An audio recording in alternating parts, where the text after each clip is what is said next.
მოგესალმებით მეგობრებო, ეს არის ჩემი პირველი პოდკასტი პასუხები მირიანს, რომლის ჩაწერასაც დიდი ხანია ვგეგმავ. ამათ ძალიან ბევრი ვიმუშავეთ. გაგრძელდება თუ არა ეს პოდკასტი, ეს თქვენს ნახვებზეა დამოკიდებული. დღეს ჩვენ სტუმარი ქალბატონი ლალი ანთიძე გახლავთ.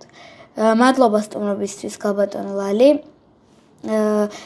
დღეს ისეთ შეკითხვებს დაგისმევთ, რომელიც ალბათ ჩემი თაობის ყველა ადამიანს აინტერესებს.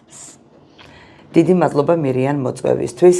ძალიან დიდ პატივს ვცემ შენ შრომას და დამოკიდებულებას საქმისადმი და ძალიან კარგი არის, რომ ეს გადაცემა, ეს პოდკასტი მარტო იმიტომ არ გაკეთებულა, რომ პოდკასტი ყოფილიყო პოდკასტისთვის, ეს უნდა ემსახურებოდეს საქმეს და შენი თაობის ადამიანების გამოხატვის საშუალება უნდა იყოს, იმიტომ რომ ერთი რომ შენ ეძებ სვამ კითხვებს და არჩევ ისეთ კითხვებს, რომლებიც ყველას მნიშვნელოვანია, ხო, რომელზე პასუხებიც შეიძლება ეს პასუხები არ იყოს საბოლოო, შეიძლება ეს პასუხები არ იყოს ერთადერთი, მაგრამ ის რომ შეკითხვა ისმება, უკვე ნიშნავს, რომ ადამიანი აზროვნებს და ადამიანი იწყებს აზროვნებას. საერთოდ ნებისმიერი აზროვნებითი და სააზროვნო აქტი იწყება შეკითხვებით.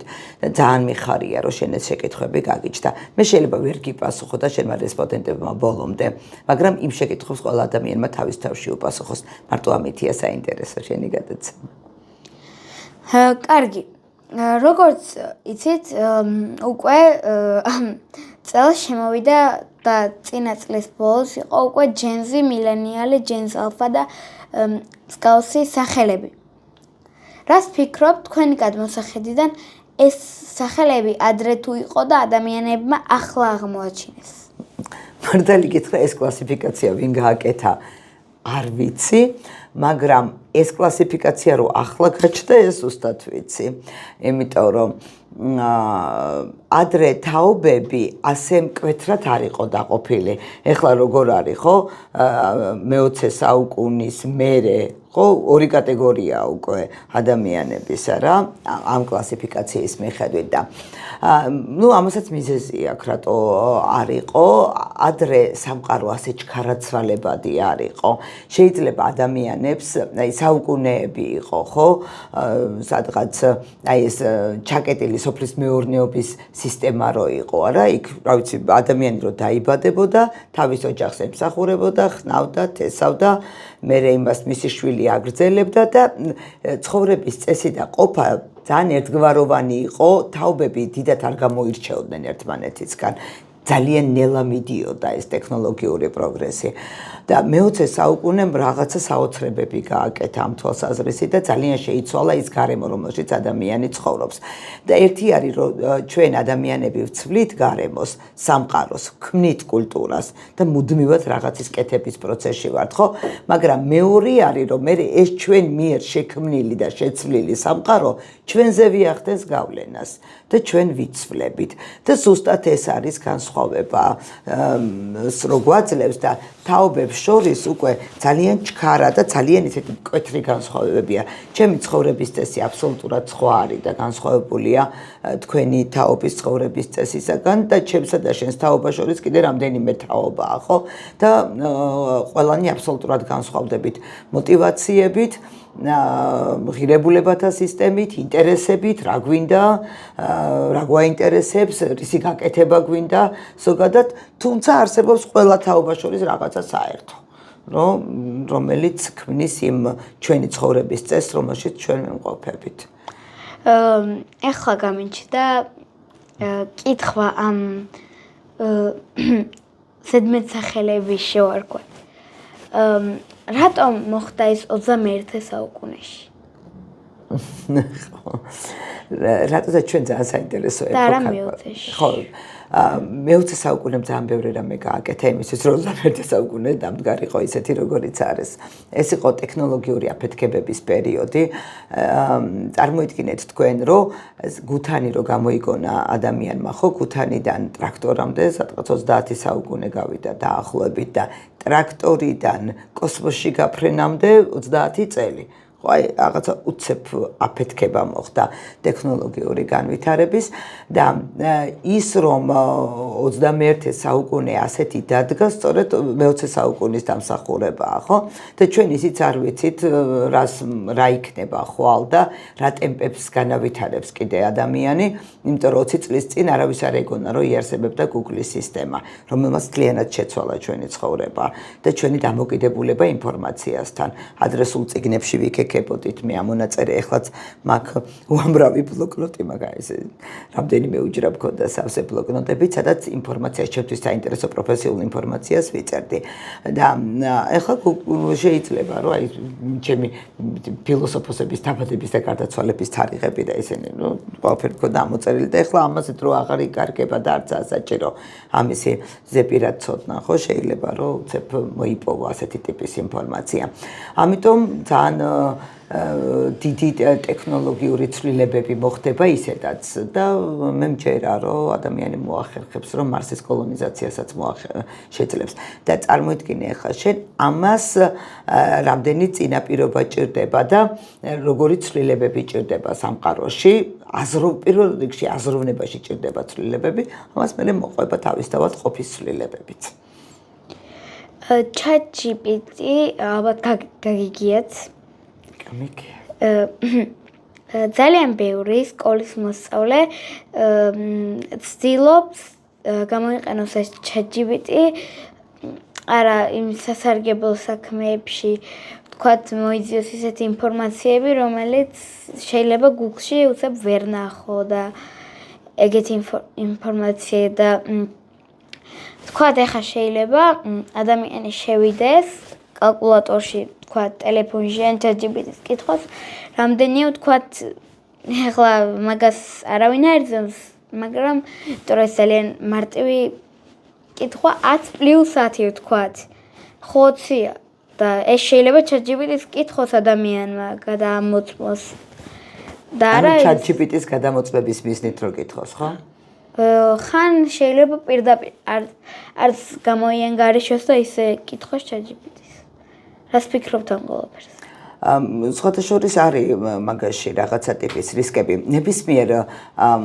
ტექნოლოგიურ განვითარებას და ნებისმიერ პოზიტიურ რაღაცას ყოველთვის აქვს რაღაც ნეგატიური არ არსებობს აბსოლუტურად და იდეალურად პოზიტიური ამბები ამიტომ ერთი და იგივე რამე შეიძლება ადამიანმა გამოიყენოს განვითარებისთვისაც და პირიქით იმისთვის რომ საკუთარი განვითარება შეაჩეროს და დეგრადაცია განიცადოს ხო მე მაგალითად ხვდები სტუდენტი როცა მიწერს ChatGPT-ს პასუხებით როცა მიწერს დავალებას აი როცა დავალებას ვაძლევ და მოაგვჭებდა ხვდები ამას იმიტომ რომ აი შეიძლება ფილოსოფოსების სახელები არასწორად დაწეროს ან წიგნების სათაურები არ იყოს სწორად გადმოტანილი.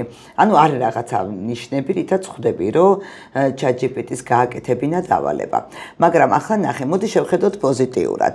თუ კი ადამიანი, საერთოდ ზოგადად ზარმაცები რო ვართ, იმიტომ ვიგონებთ, ხო, რაღაცა საშუალებებს იმისთვის, რომ გავიმარტივოთ ცხოვრება, ხო?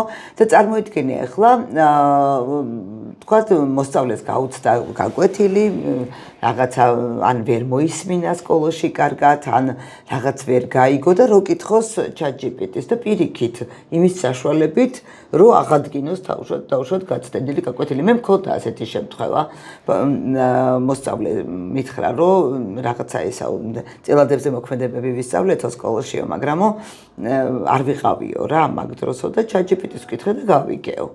ხო, ამაში ცუდი არაფერი არ არის. მაგრამ თუ კი დავალებებს გააკეთებინებ ისე რომ უბრალოდ გეზარება დავალების გაკეთება და ამას გააკეთებინებ ეს შეიძლება ChatGPT-ს არ გააკეთებინო და მეზობელს გააკეთებინო თქვათ ხო თუ დავალების გაკეთება არ გინდა ყოველთვის მოძებნი მიზეს რო არ გააკეთო კარგი ეხლა მაქვს ესეთი კითხვა ეხლა ძალიან ბევრი ტექნოლოგიებს თქვათ კონდიციონერი ტელევიზორი არ იყენებენ ისე რომ აი გინდა ანუ არ გაინტერესებს შეგიძლია ეს ჩართო როცა გინდა სადაც გინდა უკვე ძალიან ბევრი შემთხვევა არის დაგვიანება უკვე ისეთ ძილი რომელსაც ძილი არ ქვია თქვენი აზრით ეს ტელეფონის და გაჯეტების ბრალია?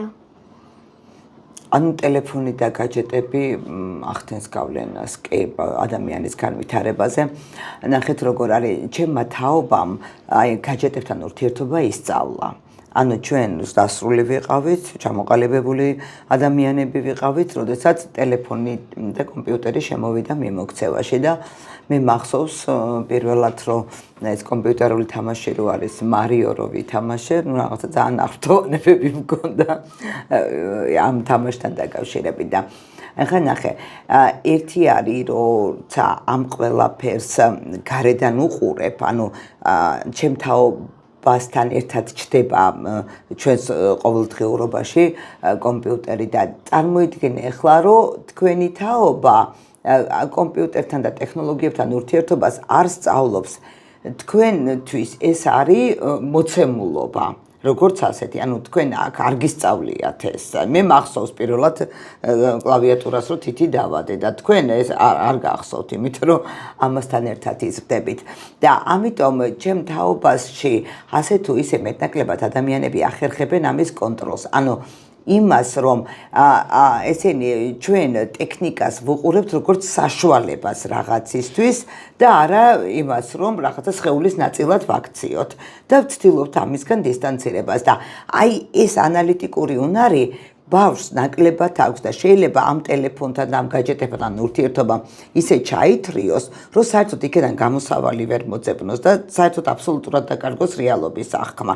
ეს არის პრობლემა ზოგადად და ამ პრობლემასთან მე მგონია, რომ აი განათლების სისტემაში ერთ-ერთი მთავარი აქცენტი უნდა იყოს ამაზე. ის კი არა, რომ ბავშვებს აუკრძალოთ ტელეფონის გამოყენება, ან გაჯეტების გამოყენება, არამედ უნდა მივცეთ იმის საშუალება, რომ მათი ცხოვრებისგან გამიჯნონ ისე რომ თან ცხოვრება შეძლონ თან ეს ტექნოლოგიები იყოს საშუალება რაღაცის მიღწევის და მოკლედ ისე თქვა მინდა იცი აი ტექნოლოგია არ უნდა იყოს მათი ცხოვრება აი რა არ არის მარტივი საკმაოდ რთული ამოცანაა და მართალი გითხრა მე როგორც მასწავლებელს და როგორც აი საკვირაო სკოლის დამფუძნებელს ერთ-ერთ მისნად მქონდა ეგ რომ მიმეღწია იმისთვის რომ ბავშვს შეძლებოდა სწორი დამოკიდებულება განვითარებოდა სწორი დამოკიდებულება ტექნოლოგიებთან მეგობრებო დღეისთვის სულ ეს იყო მე ძალიან მომეწონა ჩვენი გადაცემა და იმედია თქვენს მოგეწონებათ. ნახვამდის მომავალ შეხვედრამდე. დიდი მადლობა მოწვევისთვის, მეც დავიმშვიდობები შენს მაყურებელს. ნახვამდის მგონია რომ მერიანის გადაცემა ძალიან პოპულარული გახდება. ნახვამდის